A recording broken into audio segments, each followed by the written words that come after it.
নমস্কার,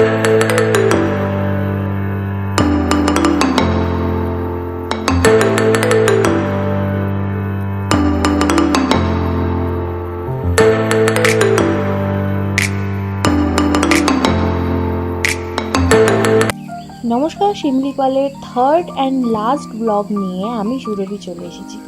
পরের দিনে সকালটা ঠিক ছিল এই রকম 6:30 বাজে, আর সকালের ওয়েদারটা অপূর্ব, শান্ত পরিবেশ, কুয়াশায় ভরা, পাখির আওয়াজে যেন সকালটা মধুময় হয়ে উঠেছে।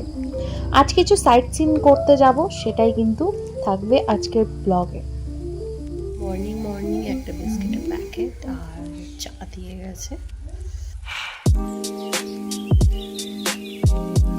সকাল সকাল দেরি না করে আমরা ব্রেকফাস্টে করলাম আটার লুচি, তরকারি আর এগ।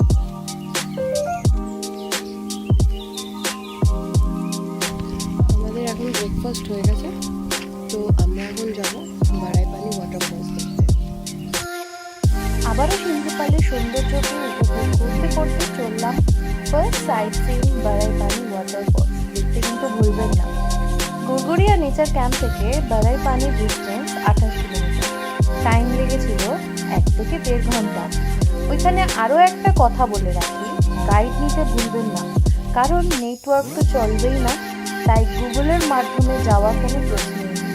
খুব একটা ভাড়া তারা নেয় না, হোটেলের সাথে কথা বললেই কিন্তু তারা গাইডের ব্যবস্থা করে দেয়।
ফাইনালি আমরা বারাইপানি ওয়াটারফলসে পৌঁছে গেলাম।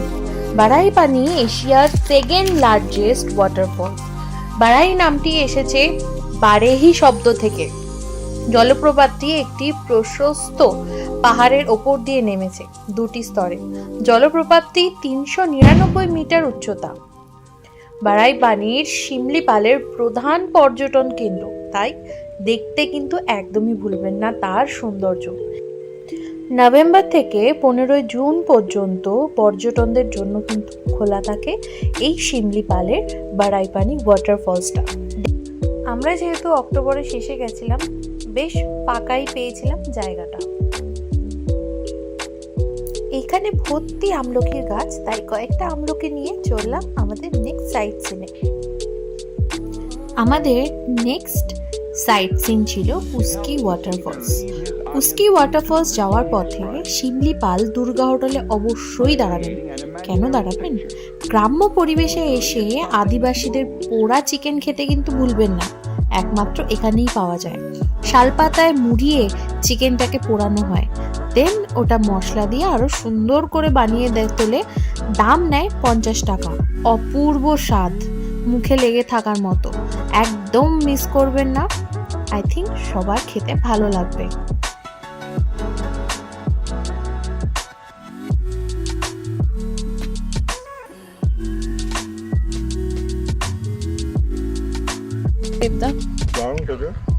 টেস্ট কেমন?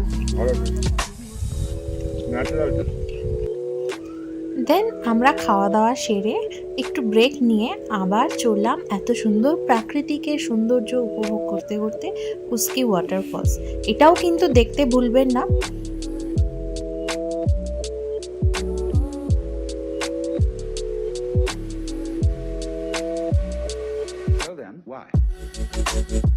বারাইপানি থেকে উস্কি যাওয়ার পথে আরও একটা জিনিস বসে, আদিবাসী মহিলারা দেখবেন এরকম হাঁড়ি নিয়ে বসে আছে।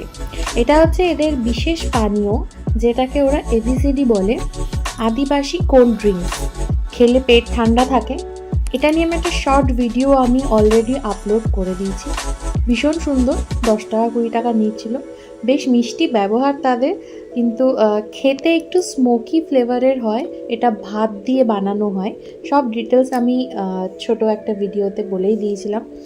যেহেতু প্রচণ্ড ঠান্ডা লাগার কারণে আমি এটা খুব একটা ট্রাই করিনি, তাই আমি একটা দাদাকে ট্রাই করতে দিয়েছি।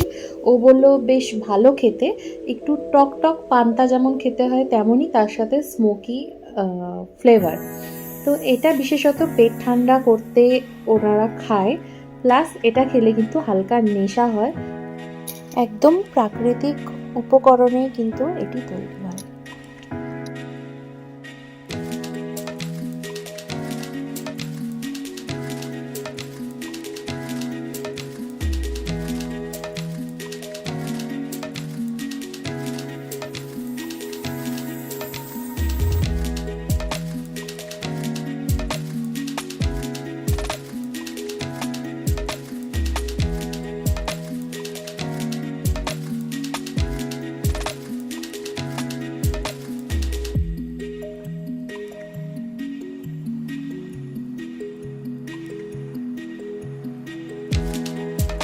ফাইনালি আমরা উস্কি ওয়াটারফলসে পৌঁছে গেলাম। বারাইপানি থেকে উস্কি ফলের দূরত্ব 12 কিলোমিটার, সময় লেগেছিল 35 মিনিট। এই এক আলাদা সৌন্দর্য, মানে সামনাসামনি নিজের চোখে না দেখলে বোঝা যাবে না বা ফিলটা করতে পারবো না। কারণ যতটা আমি ভিডিওতে দেখাচ্ছি ততটা কিন্তু দেখতে পাচ্ছেন, কিন্তু ফিলটা করতে গেলে কিন্তু অবশ্যই যেতে হবে। প্রাকৃতিকের মাঝে জঙ্গলের মধ্যে তার সৌন্দর্য এবং শব্দ এক আলাদাই মাধুর্য। নিরিবিলি শান্ত সৌন্দর্য হয়তো এটাকেই বলে, যা মনকে শান্ত করে তোলে। সত্যি কথা বলতে এই প্রাকৃতিক সৌন্দর্যকে ছেড়ে ফিরে আসতে একদমই ইচ্ছা করছিল না। ব্যস্ততার জীবনে এক টুকরো শান্তি বলা যেতে পারে। চারিদিকে কিন্তু পুরো ঘন জঙ্গল আছে। কিছুটা 1-2 মিনিট হেঁটেই কিন্তু আমরা উস্কি ওয়াটারফলসের কাছাকাছি পৌঁছে গেছিলাম। এখানে কিন্তু একই টাইমিং মেনটেন করা হয়। বর্ষাকালে কিন্তু এগুলো বন্ধ করা হয়, কারণ এই কাঁচা রাস্তা দিয়ে হাঁটা সম্ভব হয়ে ওঠে না। আর এই জলপ্রপাতগুলোর জলের মাত্রাটাও অনেকটা বেড়ে যায়। আর আমরা যে টাইমে গেছিলাম সেই টাইমে কিন্তু পুরোটাই দেখতে পাচ্ছ কোনো লোকজন নেই, একদম শান্ত পরিবেশ। আরও সৌন্দর্যটা বেশ ভালো লাগছিল।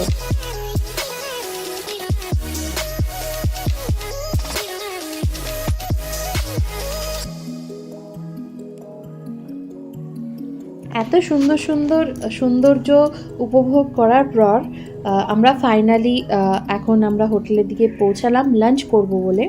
তো লাঞ্চে ভাত ছিল, কাঁকরোল ভাজা ছিল, দেন ছিল ডাল, ভীষণ সুন্দর টেস্টি খাবার, আর আলু পটলের তরকারি, ডিম, মাশরুম, ভেজিটেবিলের তরকারি, চাটনি, পাঁপড়।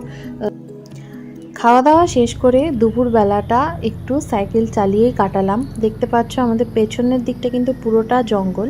তো আমাদের এরিয়াটা গুড়গুড়িয়া নেচার ক্যাম্পটা যেহেতু অনেকটা বড় ছিল, তো অনেকটা সাইকেল চালিয়েছি। ভীষণ ভালো লেগেছে, বেশ ভালো এনজয় করেছি। এখানে প্রত্যেকটা লোকের ব্যবহার খুব ভালো। আমাদের সাইকেল চালানো কমপ্লিট। আমরা এখন যাচ্ছি কোথায়? নদীর ধারে, মানে আমাদের হোটেল থেকে হাঁটা পথে নদীর ধার, সেখানে হেঁটে হেঁটে এখন যাওয়া হচ্ছে। হ্যাঁ, একটা গেট ক্রস করলেই, ওই স্টিলের গেটটা ক্রস করে জাস্ট একটুখানি গেলেই সুন্দর নদী।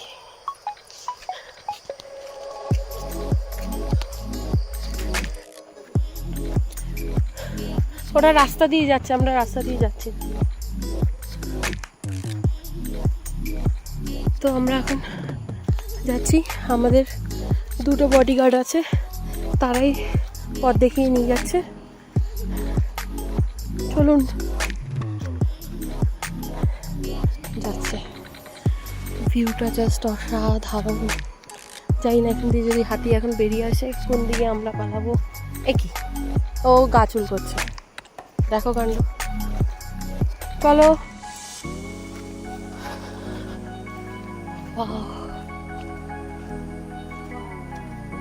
অপূর্ব। ওই যে ওখানে আমাদের রুম, ওদিক দিয়ে নেবো না দেবদা, ও যাক না, ওদিকে রাস্তা আছে বলে ও যাচ্ছে। বিউটিফুল, জাস্ট অসাধারণ। গুড়গুড়িয়া নেচার ক্যাম্পে থাকার আরও একটা ফায়দা এই সৌন্দর্যকে উপভোগ করা। এই প্রাকৃতিক সৌন্দর্য আপনার মন ভালো করবে। যেখানে কোনো নেটওয়ার্ক নেই, শুধুই আছে প্রাকৃতিক সৌন্দর্য। এরকম সৌন্দর্য কে না পেতে চায়? তো পেতে গেলে কিন্তু শিমলিপালে অবশ্যই 2 দিনের জন্য ঘুরে আসতে পারেন। টাইমিংটা কিন্তু বলে দিয়েছি, অক্টোবরের 10 তারিখ থেকে কিন্তু জুন জুলাই অবধি খোলা থাকে শিমলিপালে।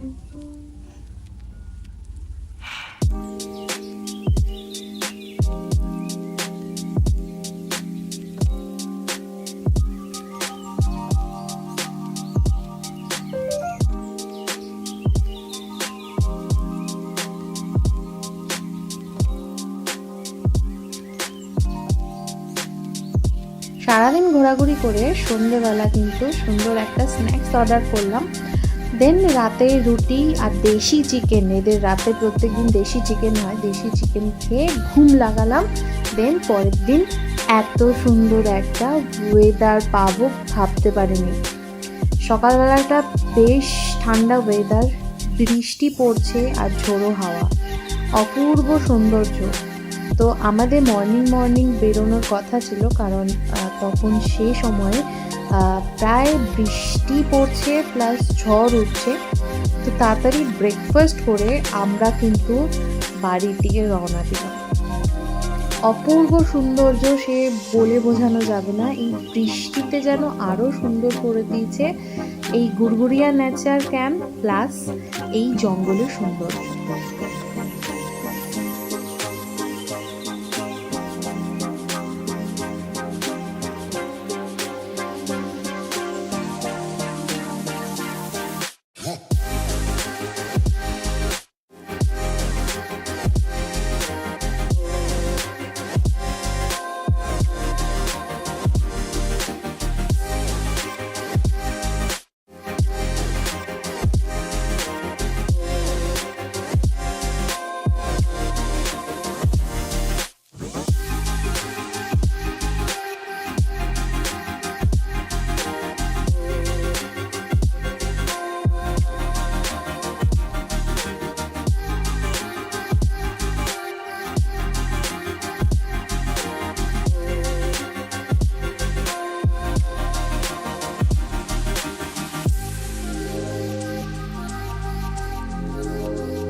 যদি ভিডিওগুলো ভালো লেগে থাকে তাহলে অবশ্যই subscribe, like, share and comment করতে কিন্তু ভুলবেন না।